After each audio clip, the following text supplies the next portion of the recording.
निर्गमन अध्याय 36। बसलेल और ओहोलियाब और सब बुद्धिमान जिनको यहोवा ने ऐसी बुद्धि और समझ दी हो कि वे यहोवा की सारी आज्ञाओं के अनुसार पवित्र स्थान की सेवकाई के लिए सब प्रकार का काम करना जाने, वे सब ये काम करें। तब मूसा ने बसलेल और ओहोलियाब और सब बुद्धिमानों को, जिनके हृदय में यहोवा ने बुद्धि का प्रकाश दिया था, अर्थात जिस जिसको पास आकर काम करने का उत्साह हुआ था, उन सबों को बुलाया। निर्गमन 36 पहला और दूसरा पद। इस प्रकार परमेश्वर लोगों के हृदय को उभार रहा था कि आए और काम करें। प्रत्येक जिसने सोचा था मैं भी काम करने के लिए आना चाहता और काम करना चाहता हूं, परमेश्वर ने उनके हृदयों में इच्छा उत्पन्न की। वे आए और सारे काम किए और काम पूरा हो गया। परमेश्वर का कार्य मन की इच्छा से पूरा हुआ था। परमेश्वर का कार्य हमेशा इच्छा पूर्ण हृदय से पूरा किया जाता है। परमेश्वर मनुष्य के हृदयों में इच्छा उत्पन्न करता है कि वो परमेश्वर के लिए कुछ करे। ऐसे मनुष्यों के आसपास रहना उत्तेजनापूर्ण होता है, जिनके हृदय परमेश्वर द्वारा उभारे जाते हैं। आपको ना तो उन्हें करने के लिए कहना पड़ता और ना ही दबाव डालना पड़ता है और ना उनकी खिंचाई करना पड़ती है। संसार में सबसे कठिन काम वो होता है कि जब आपको ऐसी कलीसिया की पासबानी करने को कहा जाए जिसके सदस्यों के मन उभारे नहीं गए और आपको उनके साथ निरंतर संघर्ष करते रहना पड़ता है।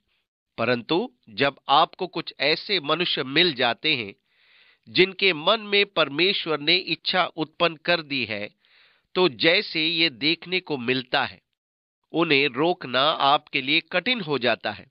अंत में आपको कहना पड़ता है, बस बस बहुत है, और कहने लगे, जिस काम के करने की आज्ञा यहोवा ने दी है उसके लिए जितना चाहिए उससे अधिक वे ले आए हैं। तब मूसा ने सारी छावनी में इस आज्ञा का प्रचार करवाया कि क्या पुरुष क्या स्त्री कोई पवित्र स्थान के लिए और भेंट ना लाए। इस प्रकार लोग और भेंट लाने से रोके गए। निर्गमन 36 5 और 6 पद। जब आपको लोगों से ऐसा कहना पड़े, ये निश्चय ही ये आत्मिक जागृति है।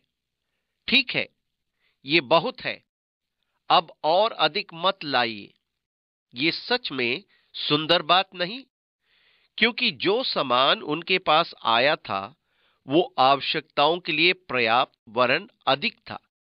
इस प्रकार सबसे पहले उन्होंने सूक्ष्म सनी के पर्दे बनाना शुरू किए, जो तंबू का आंतरिक आवरण था।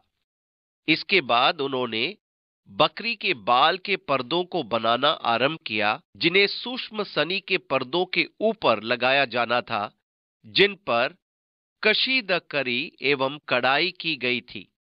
तब उन्होंने मेंढों की खालें बनाई और उन्हें लाल रंग से रंगा, जिन्हें बकरी के बालों वाले पर्दों के ऊपर लगाया जाना था।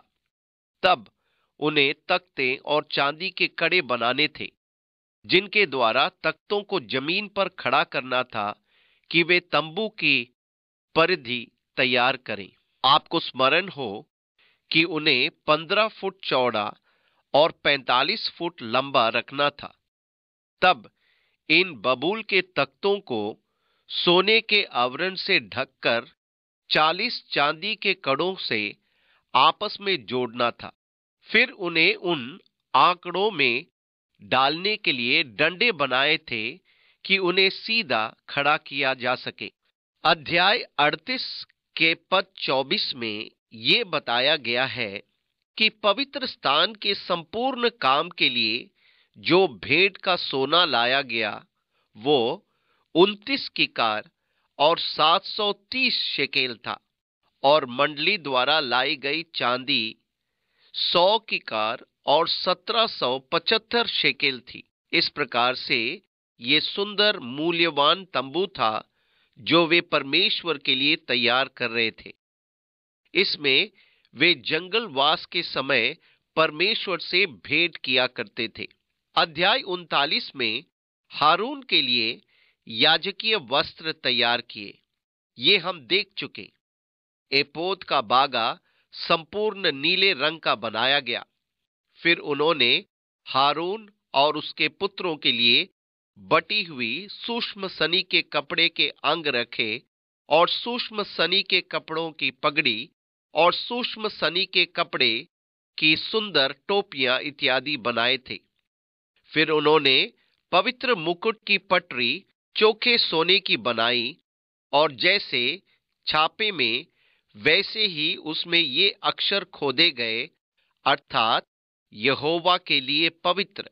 और उन्होंने उसमें नीला फीता लगाया जिससे वो एपोद के कड़े हुए पटुके के ऊपर रहें और चपरस पटुके से अलग न होने पाए, जिस तरह यहोवा ने मूसा को आज्ञा दी थी। उसी प्रकार उन्होंने याजक के लिए किरीट, पवित्र मुकुट और वस्त्र तैयार किए, जैसे कि पद 26 में आया है, जैसे यहोवा ने मूसा को आज्ञा दी थी। पद 29 के अंत में जिस तरह यहोवा ने मूसा को आज्ञा दी थी वैसा ही बनाया। पद 31 जिस तरह यहोवा ने मूसा को आज्ञा दी थी। 32 के अंत में जिस काम की आज्ञा यहोवा ने मूसा को दी थी, इस्राएलियों ने उसी के अनुसार किया। पद 42 जो जो आज्ञा यहोवा ने मूसा को दी थी उन्हीं के अनुसार इस्राएलियों ने सब काम किया। तब मूसा ने सारे काम का निरीक्षण करके देखा कि उन्होंने यहोवा की आज्ञा अनुसार सब कुछ किया है, और मूसा ने उनको आशीर्वाद दिया।